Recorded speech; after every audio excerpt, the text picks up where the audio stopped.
ఏంటి ఈ డంకాకి లోపల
దీన్ని ఇక్కడ మేము మోగిస్తే లోపల అమ్మవారి దగ్గర ఉన్న అఖండ దీపం దానంతట అదే వెలుగుతుంది.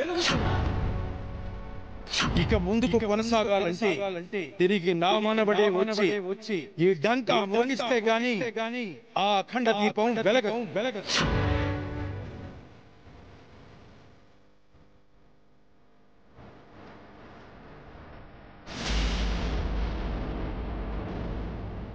అన్నయ్య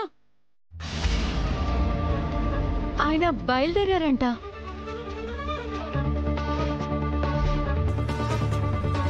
పదమ్మా.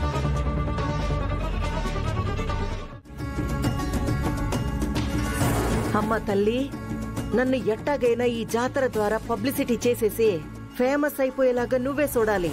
ఇది గాని చేసేసినావంటే ఢిల్లీ దాకా నా పేరు పాకిపోయి టికెట్ వచ్చి ఎమ్మెల్యే కూడా అయిపోతాను. నన్ను దీవించు తల్లి, దీవించు.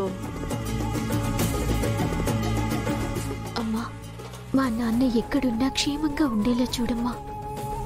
త్వరలోనే ఆయన మా దగ్గరికి తిరిగి రావాలి. అలాగే వెంకీ బాబుతో నా జీవితాన్ని త్వరగా ముడిపెట్టి మమ్మల్ని ఒక్కటి చేయమ్మా.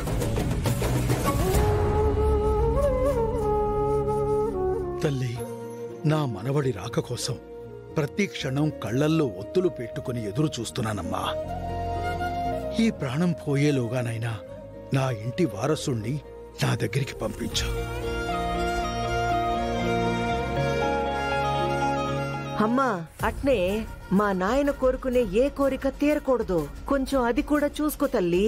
ఆయన ఏది చేసినా అందులో నా బాగుని భవిష్యత్తుని నాశనం చేసేదిగా ఉంటాది.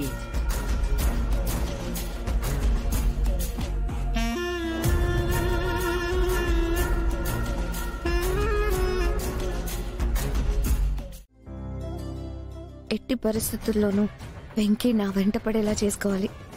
ఇదే నా కోరిక. నేను అనుకున్నది సాధిస్తానా లేదో నువ్వే చెప్పు తల్లి.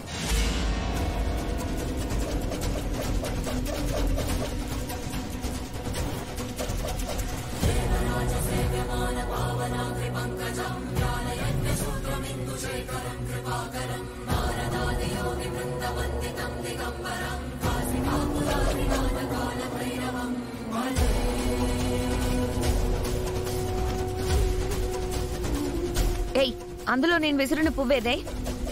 నాకేం తెలుసు మ్యాగీ? నీకు అసలు బుద్ధుందా? నేను వేసినప్పుడు నిన్నెవరేమన్నారు? ఇడియట్, నిన్ను!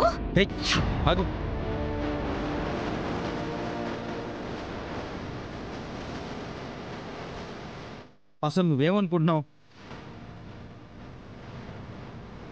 ఫ్లవర్ నువ్వు వేసినప్పుడు తను వేసింది అంటున్నావు. తను వేసినప్పుడే నువ్వే వేసావని కూడా అనుకోవచ్చు కదా. నేనెందుకు అలా అనుకోవాలి? అది నేను వేస్తున్నప్పుడే ఆగాలి. ఈ పొగరు, ఈ అతి నిన్ను మాలాంటి మనుషుల నుంచి వేరు చేస్తుంది. పద్ధతి నేర్చుకో.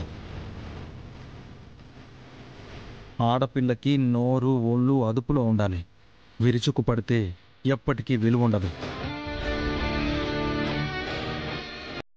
అయినా అక్కడ నువ్వు విసిరిన పువ్వు తగలబడుతుందా లేదా అన్నది కాదు.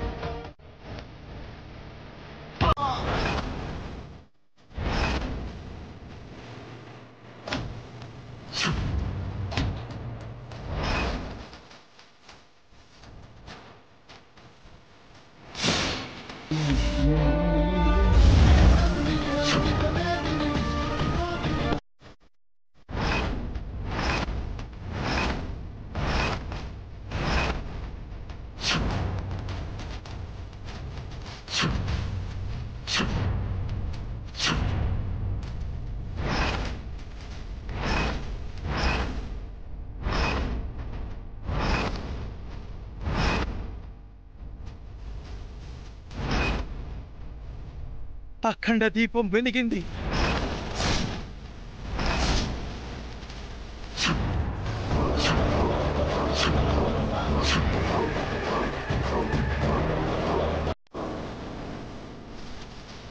అఖండ దీపం వెలుగుతోంది. డంకా మోగింది. అంటే నా వంశ వారసుడు, నా మనవడు వచ్చేశాడు. అమ్మా అఖిలమ్మా, అఖండ దీపం వెలిగింది. కొంప తీసి ఆ శారదా ఆవిడ కొడుకు ఈ ఊళ్ళో అడుగు పెట్టారంటావా?